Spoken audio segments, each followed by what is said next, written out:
অসমৰ বাটপথৰ উন্নয়নৰ বাবে অসম চৰকাৰে গ্ৰহণ কৰিছে বিশেষ পদক্ষেপ। এইবাৰ আমি আৰু এটা টেকনলজিৰ প্ৰয়োগ কৰিম গুৱাহাটীকে ধৰি কেইখনমান চহৰত।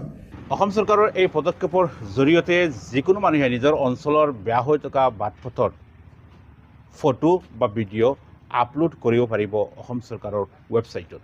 মোবাইলত ফটো তুলি ক'ত ৰাস্তাত গাঁত হৈছে তেওঁলোকে আমাক ফটো তুলি পঠাই দিব আৰু আমি তাক গৈ মেৰামতি কৰি দিম। দেখিছে যে ইয়াত এটা হোল হৈছে, গাঁত হৈছে, ৰাস্তা বেয়া হৈছে, ফটোখন উঠাব লাগে আৰু লগে লগে জিঅ' টেগিং তাতে আহিব, মাত্ৰ এপটোত আপলোড কৰি আমাক পঠিয়াই দিব লাগে আৰু PW ডিপাৰ্টমেণ্টে 7 দিনৰ ভিতৰত গৈ যিটো গাঁত আছে গাঁতটো মাৰি আহিব।